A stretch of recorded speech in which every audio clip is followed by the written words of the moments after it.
like, yeah. My life be like, yeah.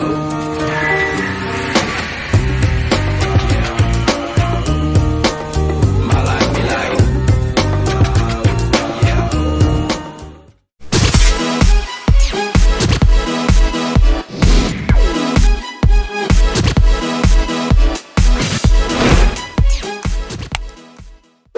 Welcome back to the channel. We're here at 365 Performance Plus. We're here with Paul. How's it going, everyone? He's going to be working with us today for another Done by the Pros. Today is not going to be on the STI or the WRX, but my Forester, my lovely Forester right behind us. Right behind. What are we going to do, Paul? So we're going to be putting on Riaction's first lift kit that we prototyped with them to lift the Super Forester now, which it's kind of the opposite of what we're usually used to here, which is lowering a lot of Subarus.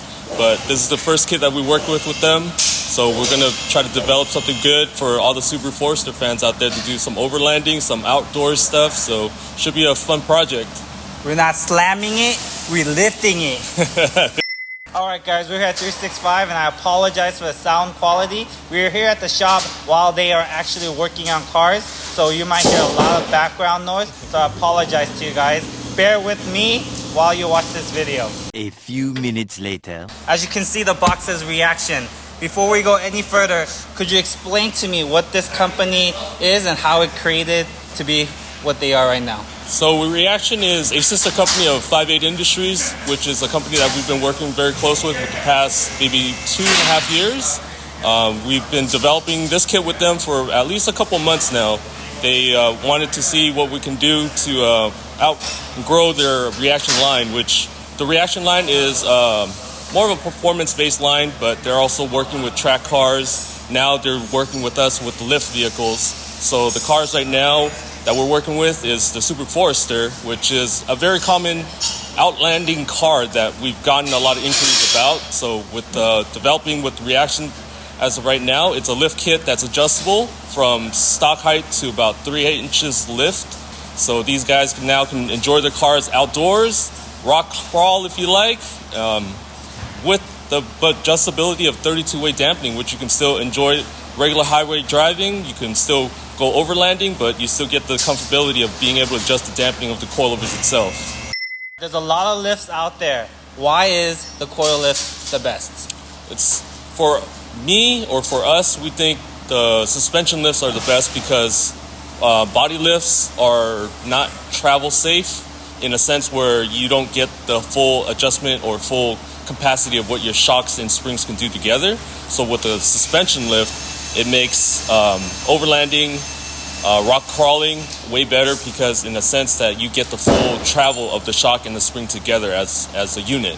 Whereas a body lift gives you the height, but it does not give you the full range of what your shocks and springs can do together as a unit together. I know you guys want me to unbox, but before we get there, I want to hear a little story from Paul of how you guys worked with Riaction to get where you are right now with this coil. So we had a idea of what we wanted to build for outlanding cars, which is the Forester. So when we got the chance, and since we've been working with Riaction and 58 Industries for quite some time, they gave us a go-ahead to design something, help us build a kit that would be beneficial for both sides. So we gave them the idea of let's make a lift kit for the Forester. So when they gave us the opportunity to do it, we jumped on that chance. And this kit's been probably in development for about 6 months. We have the first few sets here at our shop. So this is going to be the first one that we get to put on and develop and hopefully get some great feedback from everybody. Do you guys get anything out of it, or how does it work right now? We get the exclusivity for install and promote. So for us, we will still be selling this here locally and through our website at 365performanceplus.com. But if you guys are local to the Southern California area, but if you guys are out of state or anywhere like that, we will have this on our website to purchase for all you guys out of the states. A few moments later. The time has come to unbox the coils. We did open it just to organize it so you guys could see the coils a little better, but now it's time. Are you ready? I'm ready. Are you ready? Hope you guys are ready. You guys are ready? The name on the middle of that steering wheel should tell you that I was born ready, Shelby. Hit it. All right, let's do this.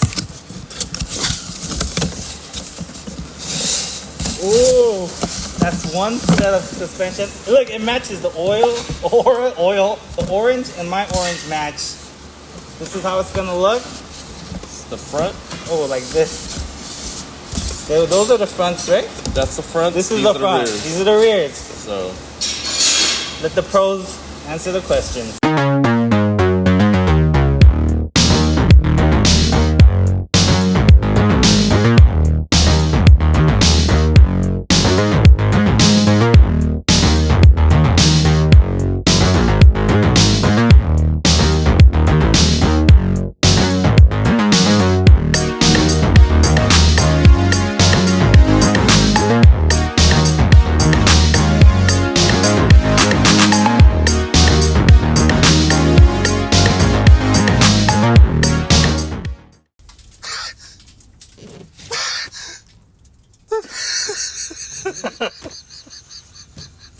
Alright guys, so we showed you the unboxing. We did lay them out on the table. Paul's gonna explain a little more about the springs, you know, front plates or etc. I only know certain terminologies, so let's get to it. alright, so this is gonna be the front suspension on the Coilover. So this is a front passenger side Coilover. As you can see, there's front camber plates, and it's a CNC top mount with a steel lower bracket, which is going to be right down here. So this bracket and this combination with it, with the monotube body, this Coilover itself should give you probably the best bang for your buck, because you get the dampening function, as you can see right here. There should be a damper knob right up here, which you can adjust the stiffness and the softness of the car. And then from here, once we get this installed, we'll go ahead and show you guys the before and after shot. Shall we get started? Let's get started. Let's go!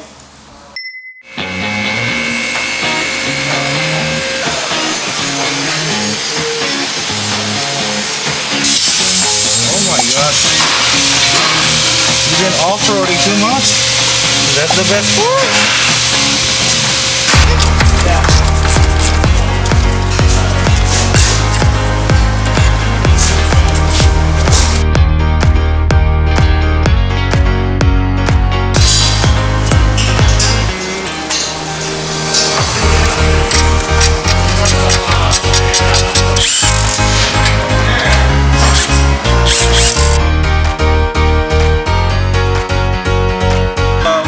Installing the coilovers, and we were at the rear suspensions, and then while we were doing it, we didn't run into an error, but a few things that you guys could take into consideration when you get your coils.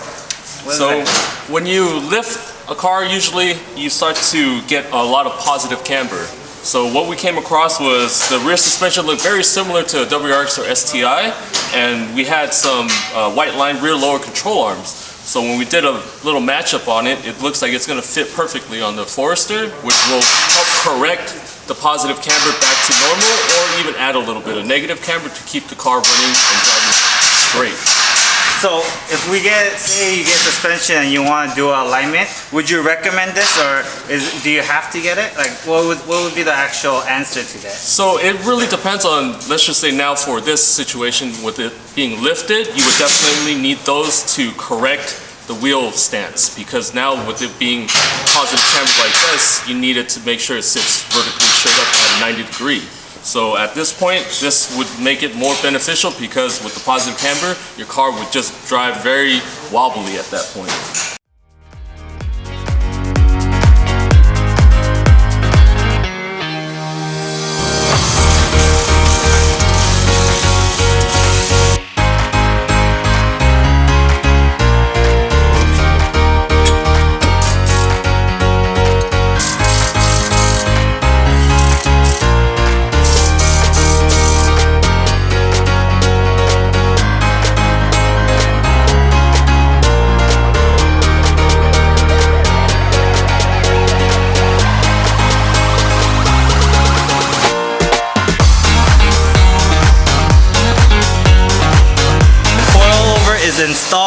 The rear lower control arms are also installed.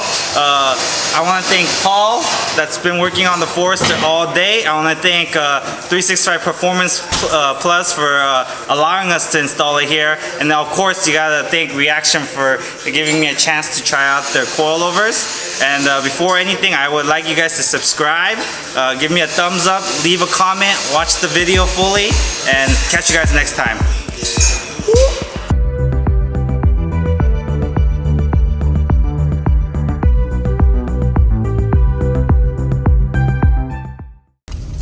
Justin is letting me drive his Forester.